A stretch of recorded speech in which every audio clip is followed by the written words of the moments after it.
What is going on, everybody? Welcome back to I think this is the 26th. I don't remember episode of the End of the Chat Gaming podcast. I can't. It's late. Okay, Words are Podcast? hard. it's late. Very. Okay, but we talk video games every week. This is the most scuffed gaming podcast on the internet. Is how we've dubbed ourselves. No webcams because Spectrum sucks. So everybody's webcams are not working. I don't even think Toby's on a computer that could use a webcam. No, I am not. And I mean, I have my webcam, but if nobody else is using it, I'm not going to bother throwing mine in as well. So, basically, the YouTube version is going to be the exact same as the audio version. But I'm Kneeckoh. I'm here joined by Rico. Hola. I am Joined here. by I Toby. am present. Howdy. And like I said, we get together once a week and we talk about all things video games. Super fun. I don't know what we're going to talk about. Okay, hold on. I do. I have something. So I started God of War. Attaboy, about time. Continued God of War, as I should say.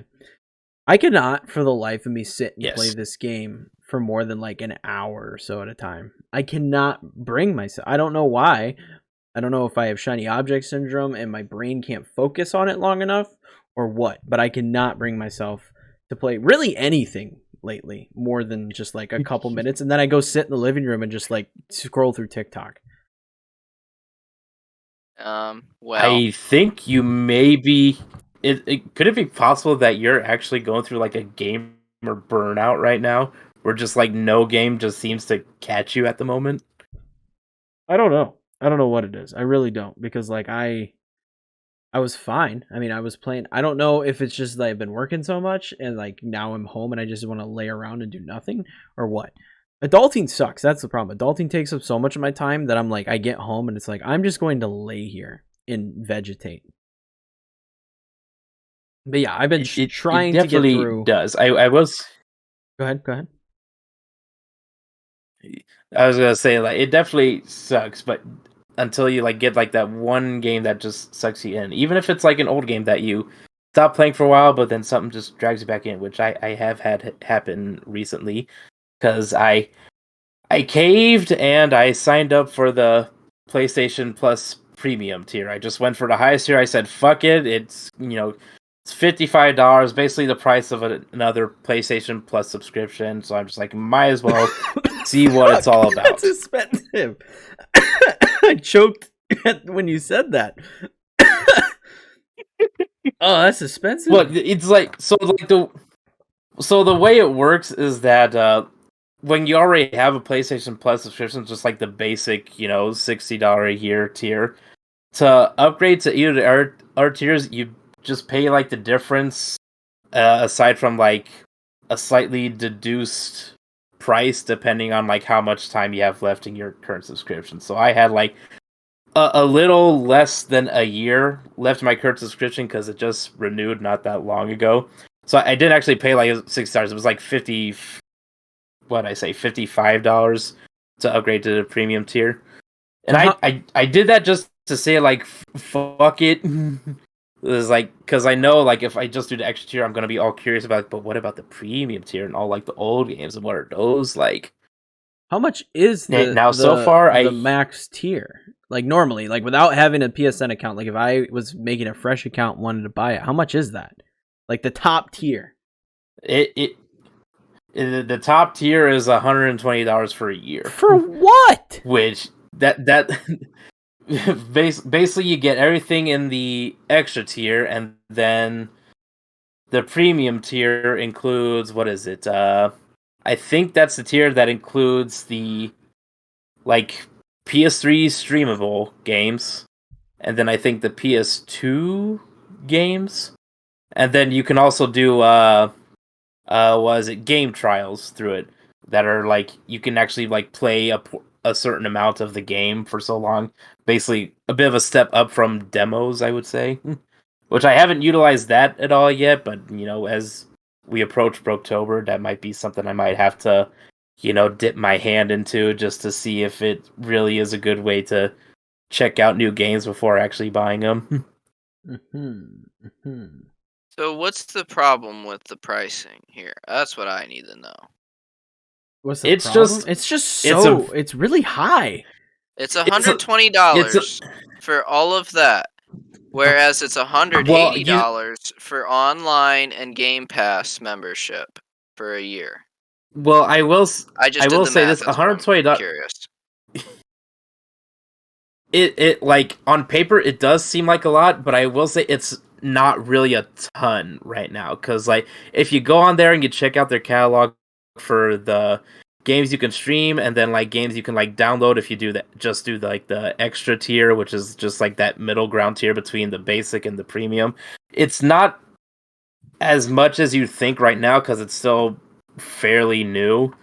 But the games that they have available, there's not a lot of big ones, I would say. Like there is like a decent selection, but nothing like big aside from like a few bigger name titles that'll catch your eye, or maybe like few nostalgia titles that you remember from back in the day that is like, oh, I would play this again. I mean, that's really where like my head's at with it is like, yeah, it's cheaper than Game Pass, but with my Game Pass subscription, I can play all of them on my phone. I can play them on my computer, and I get day one releases. We're not really getting day one releases with the Sony one. Yeah, as I say, that's another thing. Like with Game Pass, at least you're getting like newer, more recent games. Where most of the games with these PlayStation tiers are, I mean, I'll give it. They're adding like somewhat newer stuff, and by like newer, I mean like stuff that came out like a few years ago. But there's nothing like no stuff that's like we're not more getting God of recent. War It's Ragnarok more so like day one on it. No, definitely not. Right now, the PlayStation Plus tiers are more so like a nostalgia gaming. If you want to go back and play like older titles, or if you want to like have the ability to test out new games that come out before fully committing to buying them and using the game trials feature. But that's really about it so far. Mm-hmm. Well, you'll So have they to give really us. gotta, You'll like, have to dive in and really give step me a up the breakdown on if quality it's of worth it. these PlayStation Plus tiers. Yeah, you'll have to dive in and really let us know if it's worth it or not, because I've been curious, but I just don't play my PlayStation enough to justify it. Yeah, it was only earlier this week I just like upgraded to it, so I haven't had much time to like fully get into it. So, definitely over the course of the next year, I'll be giving my thoughts more about it as time goes on. See what they do with it and everything.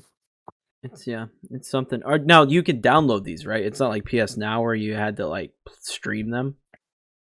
Yes, they're. I will say there's more titles you can download than stream. I want to say, basically, if it's a game available that was like, if it's one like a PS2 game, basically any game that was like on PS Now that's in that like extra tier, you can download. Like one game I did make the mistake of deciding to download. I have this game on my Switch. I have played quite, and it's kind of the same instance you had, Kneeckoh, when Hades came to Xbox Game Pass, and it ended up sucking you right back in because it's that good of a game. It's a similar game. It's that pre-loaded down my PlayStation, and it has hooked me back in with what was the name of the game? You lagged. The object syndrome and the. Okay, so minor internet hiccup. Rico had to switch to his cell phone so that way he could actually come through, which works fine considering that we're not using webcams. But I brought up the whether or not you could download the PS Plus, whatever the tiers are called, the games versus streaming them, because I was curious because recently I have been diving in. I've seen a lot of stuff revolving around the cloud gaming side of things. I brought up earlier being able to play my Xbox stuff on my phone, which a lot of that is through cloud. And recently at the last Nintendo Direct, they announced the Resident Evil games, Resident Evil 7, 8, and then the remakes of 2 and 3 were coming to Switch through the cloud. and there was a demo for RE8, and I actually played, and it was a stupid demo. Let me just say this. For all of these cloud games coming to Switch, give us more than 3 goddamn minutes to play the game. How are we supposed to test if our internet connection is stable enough to play these games through your cloud if you give us 3 minutes to play the demo before spending $60 to buy the damn game? Like, that doesn't make any sense. Yeah, that is kind of stupid. But I was curious because I've been thinking a lot about the cloud stuff because of the Switch stuff, and there's been some other stuff that I want to talk about a little bit later because I think it's kind of cool. Just like I understand cloud gaming is like a cool concept. I just don't think we're there yet. You know? Yeah, I get what you mean, because it seems like a lot of these companies don't fully yet have a grasp on, like, they don't fully have cloud gaming and streaming games down pat, because it just seems like there's more issues than actual, like, positives to it so far. And it's not even like necessarily on the companies. I just don't think like the internet infrastructure's there yet. Like, you have to have pretty good Wi-Fi, which is a luxury to begin with. You got to have pretty good Wi-Fi just to be able to run the game. And I didn't plug my Switch into the LAN cord when I was playing Resident Evil on it. I wanted to see how it would run on Wi-Fi, and admittedly, it ran pretty good. I feel like maybe there was just a smidgen of input lag, but I think it was so small. It was either like I hadn't played the game in so long that maybe that's just how it plays, or there was something there, but it was small enough that I couldn't tell 100%. But I also pay for like really good Wi-Fi, so for me, I'm like an outlier in the data, and it's kind of hard to really test how this would work on like a smaller network. So Yeah, I just find it super interesting, like, that a lot of companies are going this route, and I get it because, like, some people, like, if you only have a Switch, that's your only means to play that game. yeah, I get you mean. Like, on the PlayStation side, I can't speak too much yet on like how well some of these games stream. There's only one game I tested out with streaming. It's called Ragnarok Odyssey Ace, and only reason I decided to stream that game is because I had that game on my PSP and it was quite an enjoyable time. Think Monster Hunter, but more anime-esque, and some of the big monsters that you fight are actually like creatures and characters from Norse mythology. Oh, that sounds cool. Like you can legit fight Loki that game. That sounds interesting. Yeah, it's definitely not too bad. But I will say when playing it, it seemed to definitely run okay. Any like gripes I had with it, like, because it almost seems like it very much like emulates how it was on PSP or PS3, whatever platforms that game come out on. So I think the only gripes I had with it was just like, just having that outdated feel to it. But other than that, it seems like pretty fine. Response was decent. I can go back in and play it again whenever I'd like. So, but that's just off of like one game. Obviously, I'd have to go in and dive into more, but at the moment, there's not really much else in terms of games that are streamable that interest me to dive into and test out.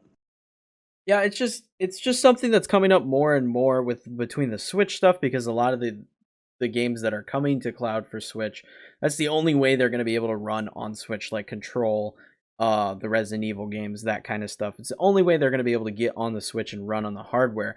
But Xbox is really diving into it with their Game Pass stuff through like being able to do it on your phone, and if you have like a Backbone or a Razer adapter for your phone, you have like a little controller. You basically turn your phone into a Switch to play cloud games and that kind of stuff. But then like now Xbox is even including Xbox Game Pass, the cloud stuff, in Samsung TVs. So your Samsung TV just comes with the app, and you play all your Xbox Game Pass games right on your TV just through the Xbox app.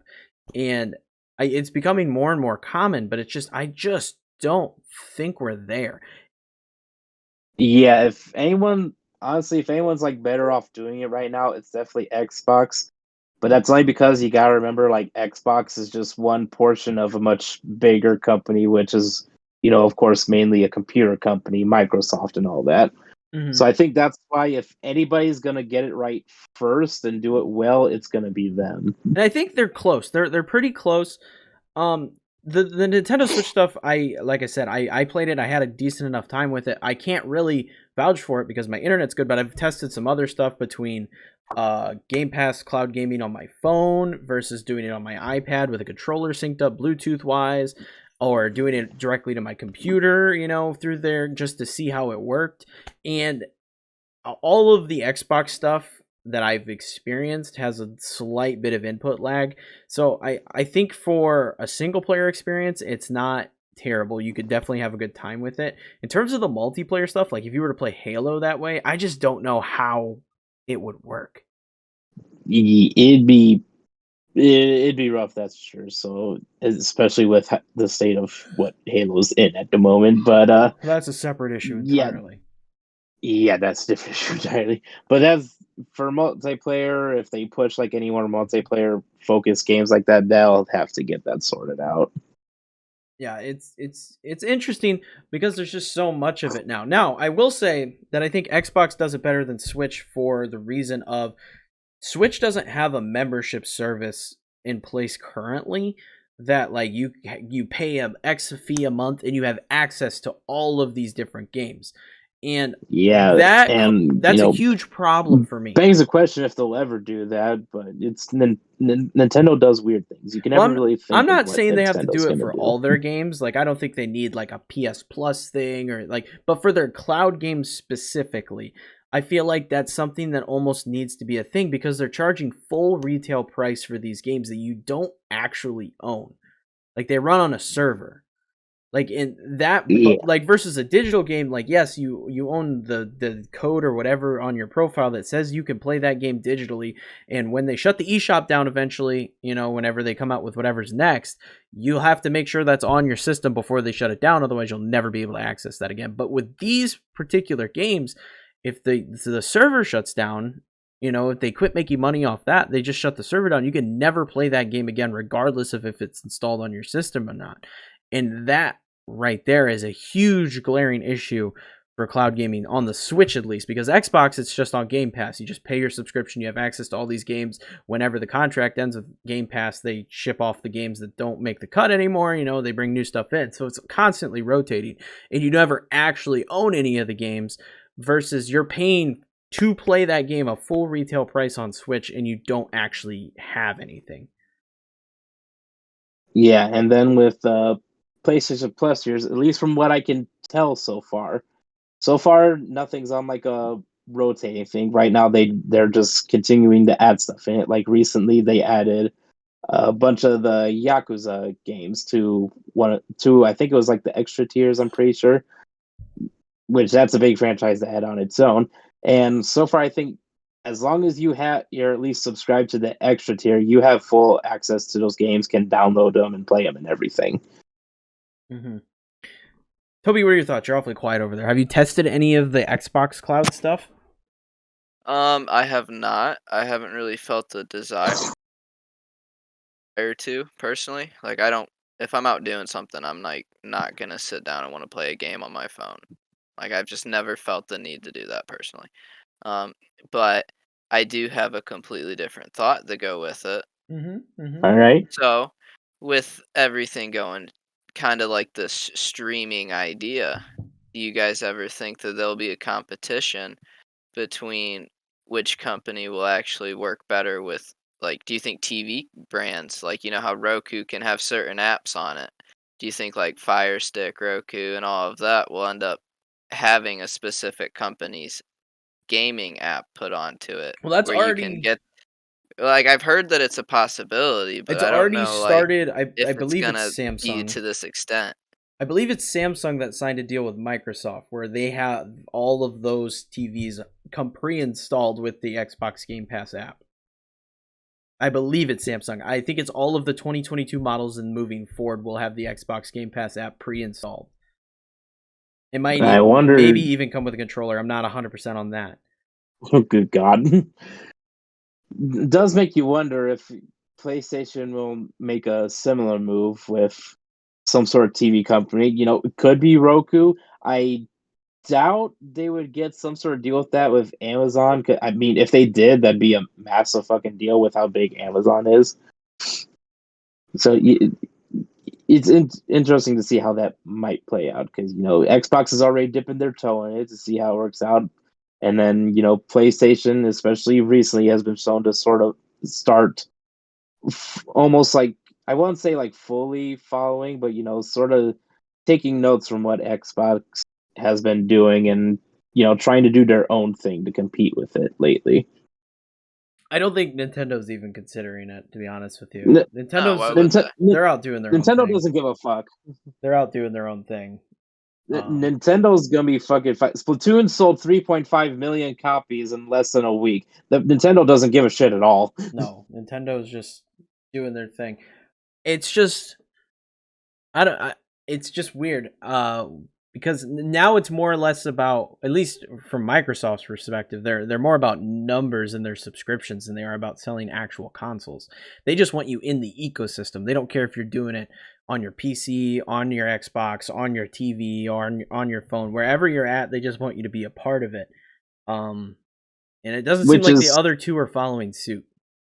I know, which is pretty wild considering when you think of how Game Pass is structured and everything, that how they really technically run Game Pass at basically a loss in profits because they can afford to do that because Game Pass is basically such in the bigger scope of things, it's such like a small part in the overall machine that is Microsoft that they can run at a loss, and they're going to continue to run it at a loss by offering it in so many different ways and platforms now. Literally, you can have Game Pass by just buying a fucking TV now.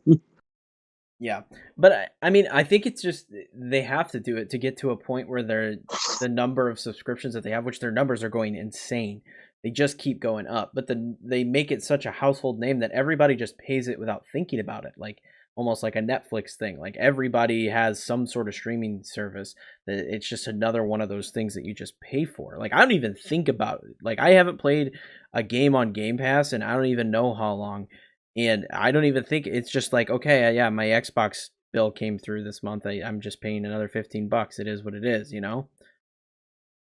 Plus, you also got to think about it like this: like one sort of like market it's really gonna appeal to that some people might not even think about that much is like families that may not like be necessarily able, families with kids I should specifically say, that may not be able to necessarily like afford like a brand new Xbox or anything, something for the kids to enjoy or keep them occupied. Now, when you go out and buy your sort of treat yourself to a brand new fancy Samsung TV, boom, you basically get Xbox Game Pass and Xbox games built right in with it for the kids. So you kill two birds with one stone right there. Yeah, it is. It's super nice. It's just the need for stable internet connections what's really holding it back right now.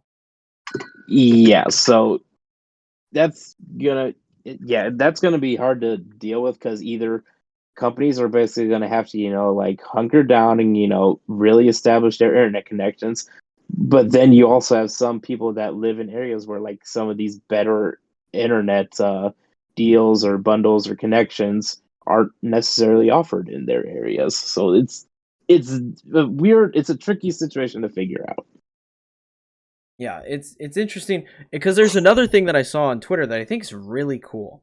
So first off, what are your guys' thoughts on the Steam Deck as it is? What are your thoughts on this little handheld beefed up Switch, basically? I was just about to say, basically like a beefed up Switch that can run some of your favorite PS games, and can it also do like mods and stuff on them as well? Yep, I believe so. Yeah, basically, all the gaming pleasures of a PC on the go and in your hands wherever you want. Yeah, it's an amazing device, honestly. Yeah. If they could get them out more frequent, that'd be better. They're pretty good. I will say they're not doing too bad about it. But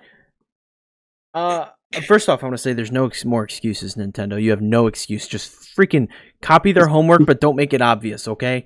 Copy their homework, don't make it obvious. There's no excuse anymore. Okay? I also think they're really cool. I really want to get one. I don't know when it's going to happen. They're available right now. You can go pre-order one right now, and they're supposed to deliver anytime from now to the end of the year. I don't. It's not within the budget right now. I really liked one, but I can't. But I bring it up because there's a lot of companies out there that are like trying to replicate it and are not doing it near as good. For the record, they're not doing it anywhere near as good. I've watched a lot of these videos on like the other handheld options that are available. The Steam Deck just does it right because they do it all through their Steam interface. It's super cool. But I saw one recently that Logitech put out that is on the topic of this cloud gaming that we've been discussing here. It's called the Logitech G Cloud. It just came out recently. I think it's available for pre-order. It's not officially out, but you can pre-order it. At retail, it'll be $350, so the same price as the Switch OLED. But if you pre-order it right now, it's $300. And interesting. It's a pretty cool little handheld. It looks like a Steam Deck, like a Switch, that kind of thing. But it's cloud-based, which I think is interesting, and it has GeForce, NVIDIA stuff built in, but it's all cloud-based systems. I don't know, a lot of it hasn't gone into the details on if you're able to install games natively on it, if it has an SD card slot or anything like that, but Microsoft has actually been pushing this themselves because it comes pre-installed with Xbox Cloud Gaming on it, which I think is really cool because it basically just makes this an Xbox Switch. See, I think that's kind of cool, but if you can't actually download games natively onto it or like any form really, then like there's almost no point to it being like a portable console because you're basically going to have to always have like some form of internet connection to do anything I agree on it really. Then I agree. I think it's a really cool idea in theory, but when you take into account that yes, you have to have an internet connection for it to work the way it's intended to, if you can't install games natively, like if it just doesn't have the internals to do that and run games like the Steam Deck does, you start to run into a lot of issues. And again, like Rico was saying, that's the same reason I don't really get behind a lot of the cloud games on Switch, because it takes away the point of it being a Switch. You can't get away from your internet connection, and so you can't play the game. It doesn't make a whole lot of sense, and that's the issue that the Logitech G Cloud, or whatever they're calling it, is going to face. But I find it interesting that this was on Microsoft's official blog page that they were pushing this device, which I think is super cool, because I've kind of been wishing that Microsoft would get into the handheld space and put out their own version of a Switch, because that would be awesome for Game Pass. Well, did you look at the specs of these things at all? Well, no, I don't even know if it's posted. Okay. Let me look. No, I'm looking at it currently. Uh-huh. Okay. So the display for a Steam Deck is 1280 by 800 for the resolution, okay, with a 16 by 10 aspect ratio. Mm-hmm.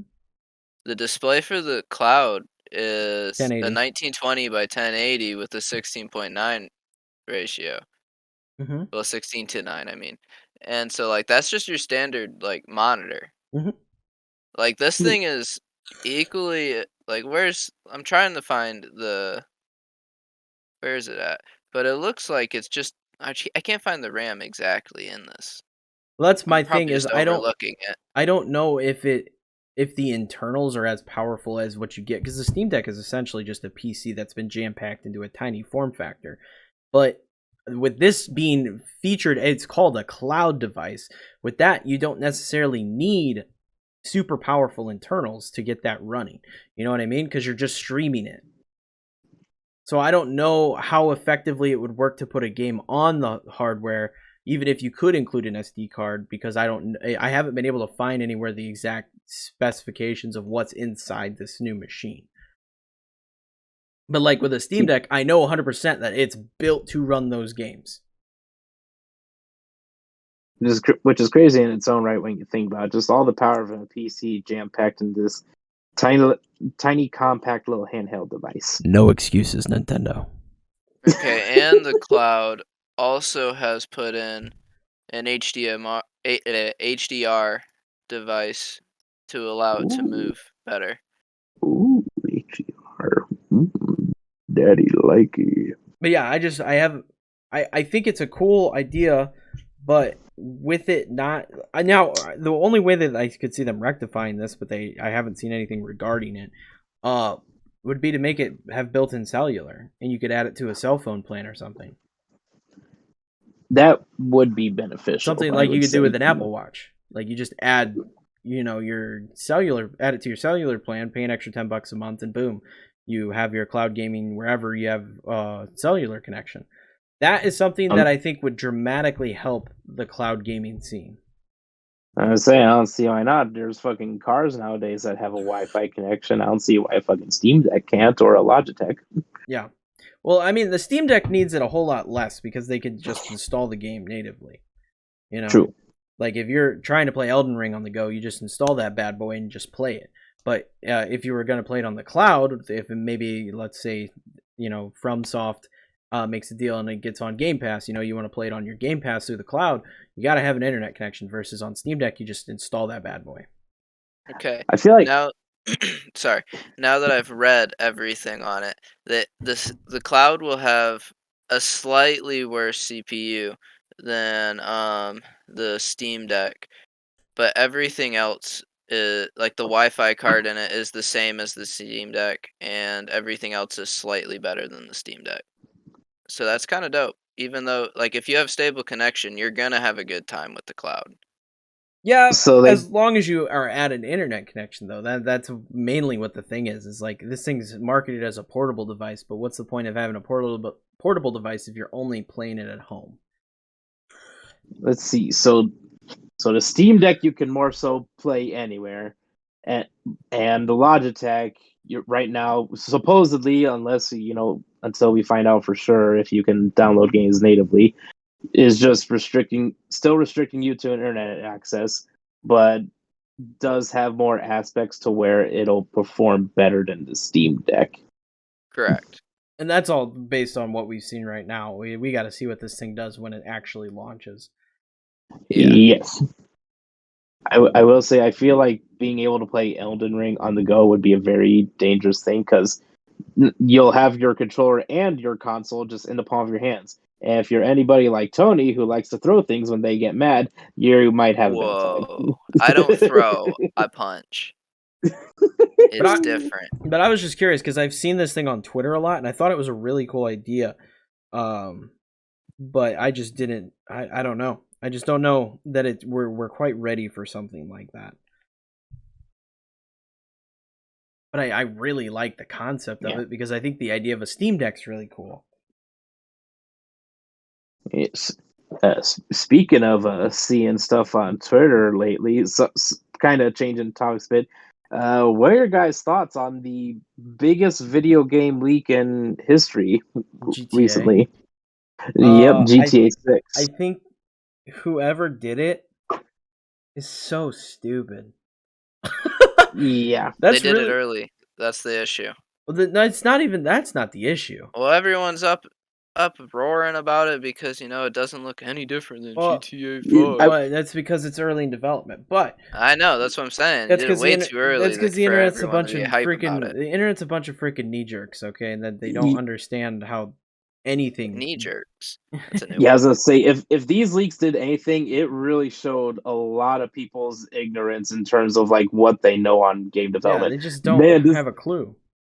Yeah, like I saw someone say it was like, this is what it looks like. What have they been working on for the past 10 years? Let's see. They've been still working on supporting GTA Online, the fucking next gen upgrade for GTA Online and GTA 5, fucking Red Dead Redemption 2 and Red Dead Online. Do people just think as soon as like a game comes out, they immediately just start working on the sequel if one's in the works? My thing is, as the what was there to gain from posting this? Because the guy or gal or whatever that posted this, like what do you have to gain? Now you're being investigated by the FBI. You're going to get sued by Rockstar. All you did was show us an early version of GTA 6 with nothing new. There was nothing in this that was like, wow, I really should share this with the world. No, we saw they were driving cars, they were shooting guns, they were robbing stores, they were doing GTA shit. What was it worth the rest of, going to jail over? Well, I don't understand. The only quote unquote new things we got from that was stuff that we technically already knew, and that's two protagonists. One's a girl, one's a man. We got to see what they look like pre-alpha, but that can all change by the time the game comes out. Like they can look dramatically different by then.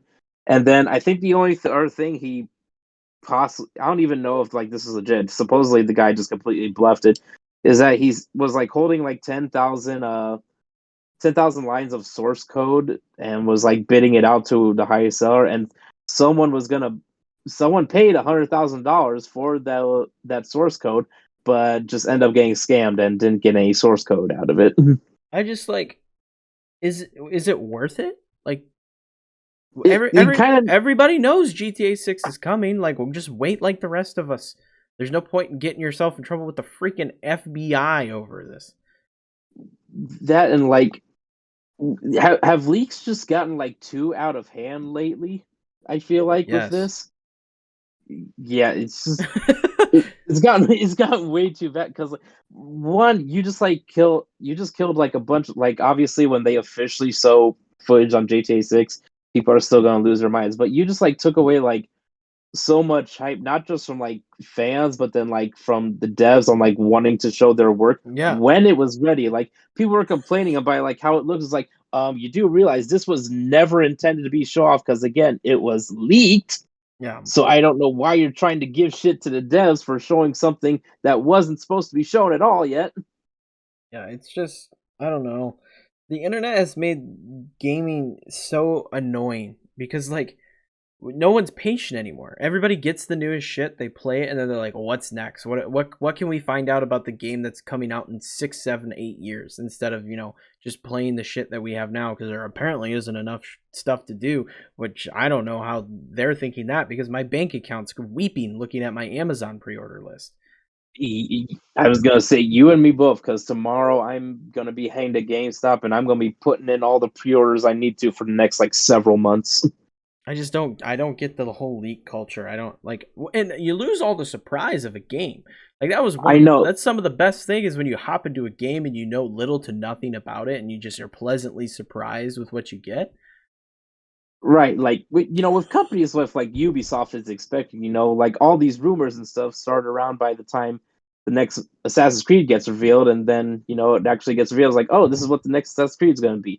But at least with those, you don't actually see like what the game's going to be like. You more so just get a title for the game. That I'm somewhat okay with. I mean, I don't particularly care about it, but it's not like the worst thing. This is something different entirely. Just having like entire test footage and shit leaked about a game and what it might possibly look like. But again, this is like not even alpha footage. This is pre-alpha footage. This game is still way early into development and probably like several years out still. It's just dumb. It's dumb. We're getting GTA 6, guys. Shocker, if anybody didn't know. Yeah, I know. Which like was already a given, and like that's all I need to know is like, okay, great, we're getting GTA 6. I can't wait to see more about it. Not like this. Yeah, it's just, I don't know. Stupid. Oh god. So I have another thing. Uh-huh. Today, what happened? I got a text. So sorry. So another thing. Yes. Toby just texted me. He's pooping. So Rico and I are gonna run the show here for a second. But the beta started today for Modern Warfare on PlayStation. Yes, I did see that. I did install it and I did play a little bit. All right, good. Because that's one of the games I still have to pre-order. I'm mad at myself that I haven't pre-ordered it yet. I still gotta pre-order it too. I'm right there with you. Okay, good. But I gotta say, of all of the Call of Duties in recent history, this feels the most different. Different how?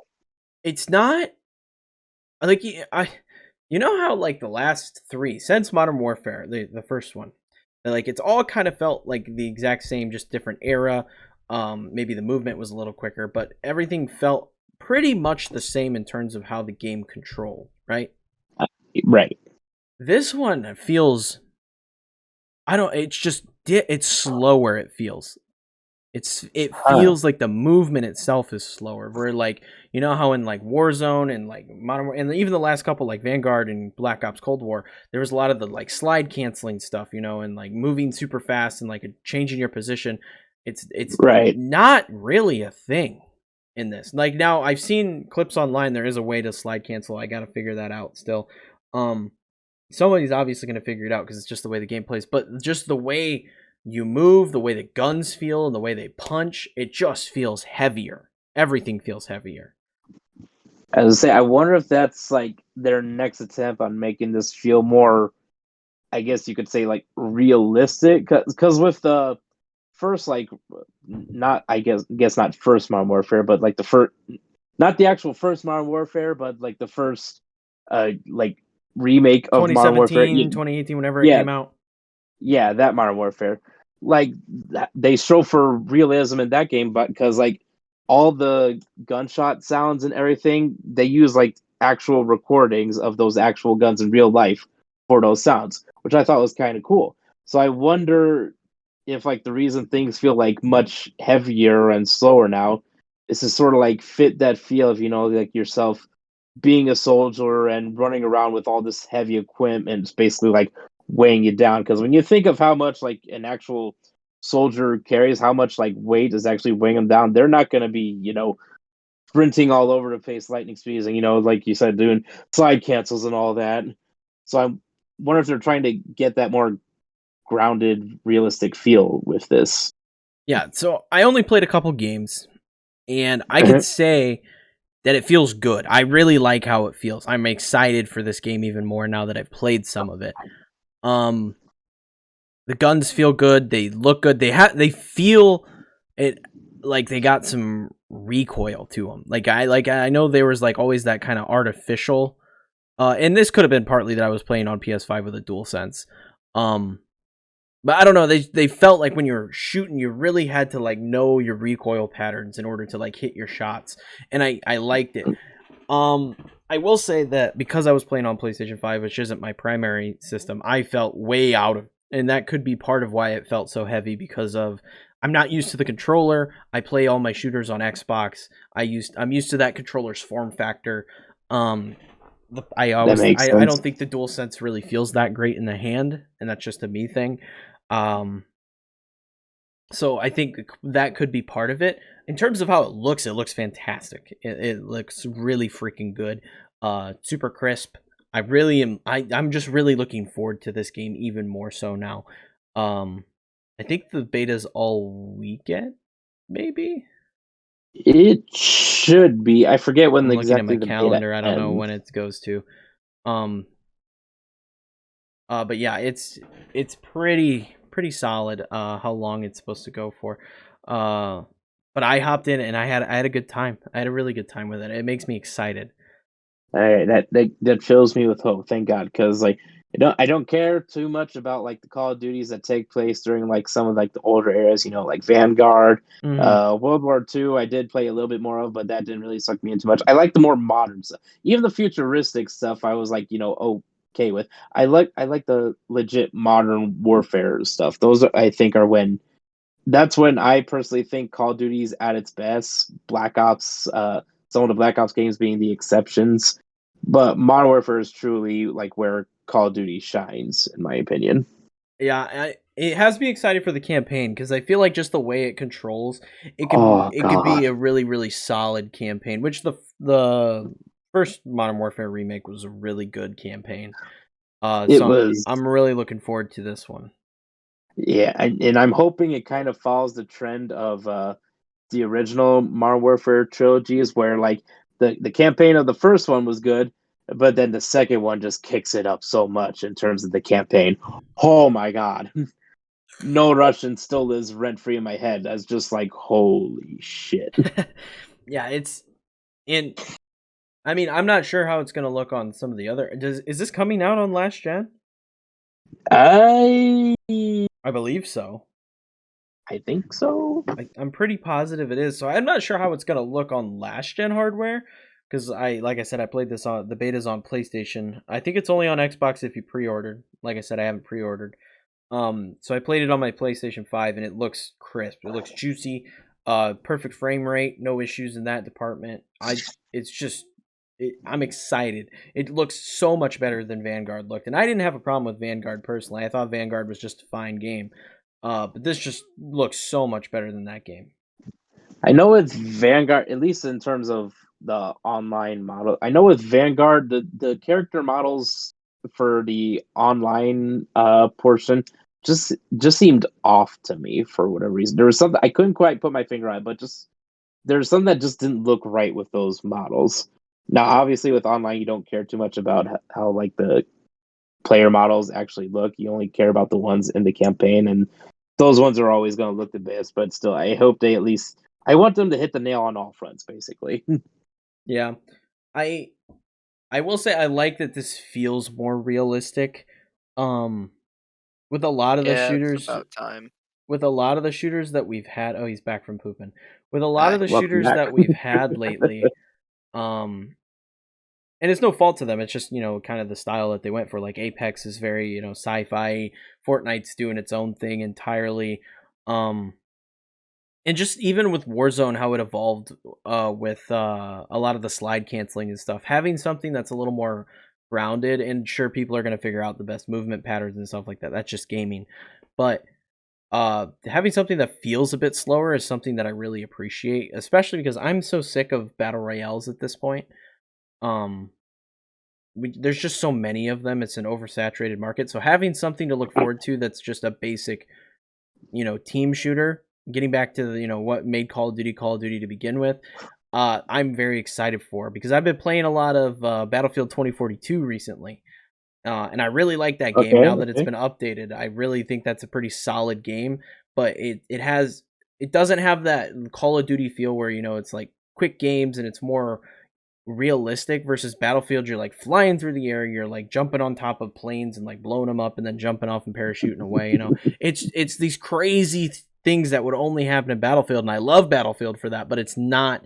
It's Call of Duty has just a separate tone to it that I appreciate, and I like how they can exist together in harmony. I know some people think they're like out to get each other. I don't think that's the case at all. I think they can coexist because they each do their own things so well. Yeah, Battlefield and Call of Duty have always they're two sides of the same coin, but they both have their own different experience.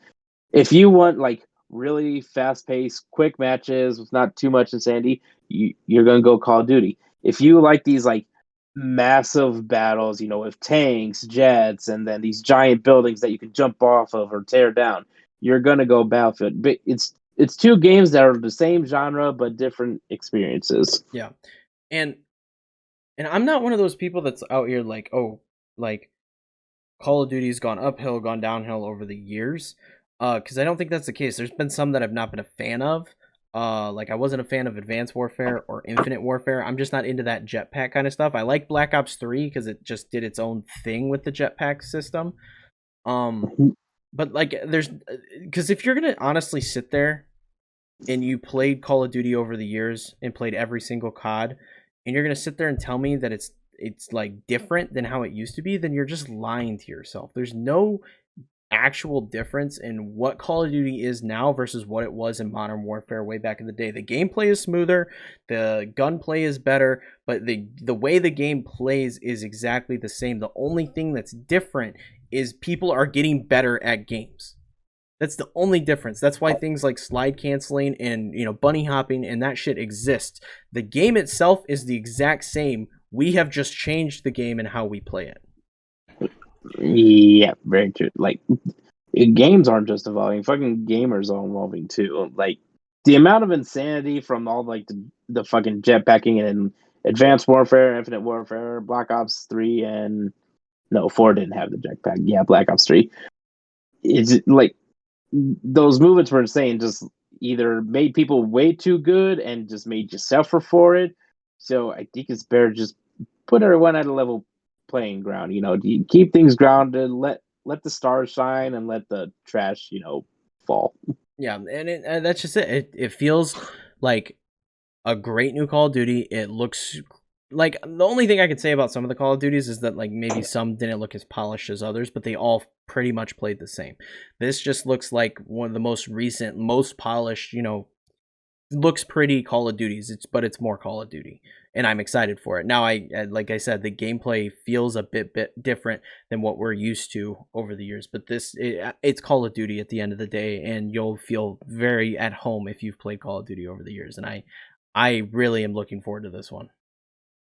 Yeah, I was just saying, new Call of Duty coming out, and one game I might be surprisingly kind of looking forward to coming. It's going to drop soon. I think it's like towards the beginning of October, and thankfully it shouldn't cost me a dime to actually play that. Is actually want to know your thoughts considering some of the stuff we've seen over the years. So I would Overwatch 2. Ooh, yeah, I was thinking about that when I was talking about recent shooters. I'm gonna snag it. It's gonna be free. Yeah, I was gonna say, with it being free, I don't really have a reason to ignore it. I mean, I did thoroughly enjoy Overwatch for a very long time, and obviously, more Overwatch isn't necessarily a bad thing. Yeah, I hope they support it a little bit better than they did the first. Yeah, so I mean, it seems like they will, considering they're getting rid of loot boxes entirely and are going to replace it with a battle pass, which I think is much better. It's in a my better opinion. system in general. Say what you want about battle passes; they are excellent additions to games. Yeah, they're much better than loot boxes. Because which would you rather have? Would you rather, pay ludicrous amount of money for all these boxes where you have a chance of, getting some of the good stuff? Or would you rather do a battle pass that, has set rewards that you're guaranteed to get as long as you just play the game? Yep.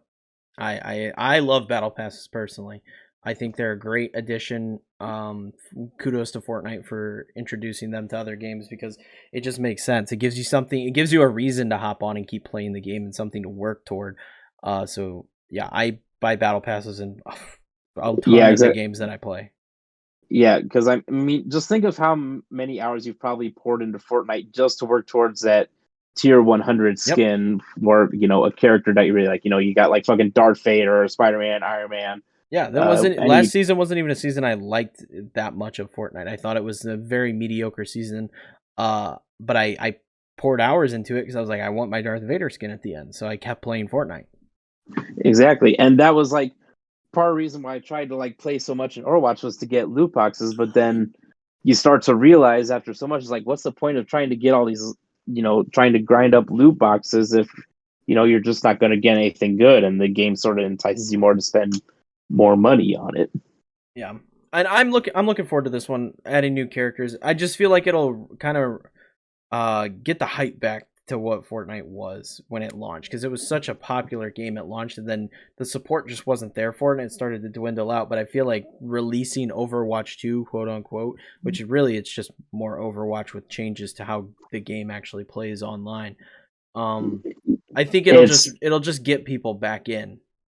Yeah, it's changes to it online, and then now I don't know if this portion you have to pay for or not, but also like new PvE content. Mm-hmm. Like I know there's some like in the PvE content you can actually like level up the heroes and like give them like different ability upgrades and stuff as you level them up. Almost like an RPG in a way.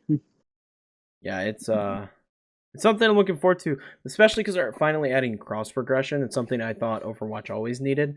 Thank God. Yeah, so you could play and all your skins will transfer, and that's super nice. So I made sure I linked up my PS4 account to because that's where I played the most at the time, to my PC account, and then now I'll be able. This is my thing. I think cross progression is so great, especially if you have multiple platforms, because like I'm someone that like at the end of the day, I just want to lay in my bed and play my Switch. So being able to pick up and play whatever game, maybe a game has an event going on, you're able to pick up and play a couple games in your bed before you go to sleep. That's fantastic. So I'm really looking forward to. Obviously, I'm the Switch guy, so I'll be reviewing it on my main channel on my Switch just to kind of talk about it.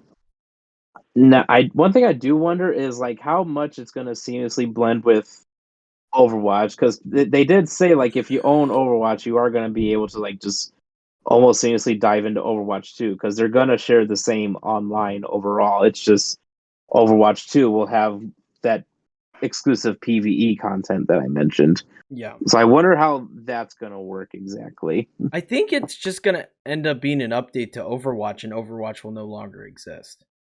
I think that's really what it's going to come down to. Kind of like how, like, I think of it more of like an expansion, like Destiny to then Taken King or something like that.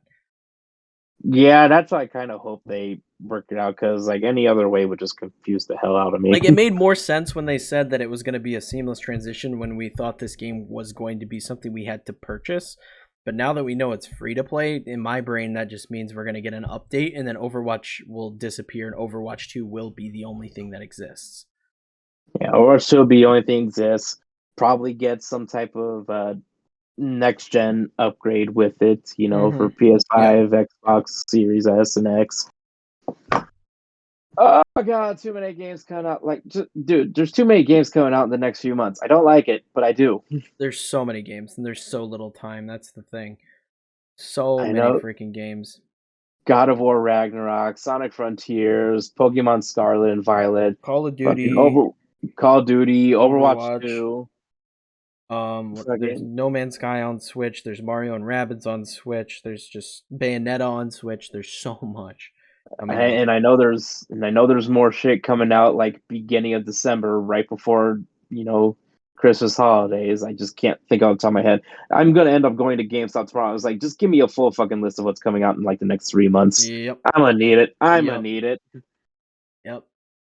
But I think that's going to wrap it up. We've been going for quite a bit of time. This has been the Enter the Chat Gaming Podcast. If you're watching this on YouTube, leave a comment on your thoughts on the cloud gaming, on Call of Duty, on all that fun stuff we talked about here in this episode.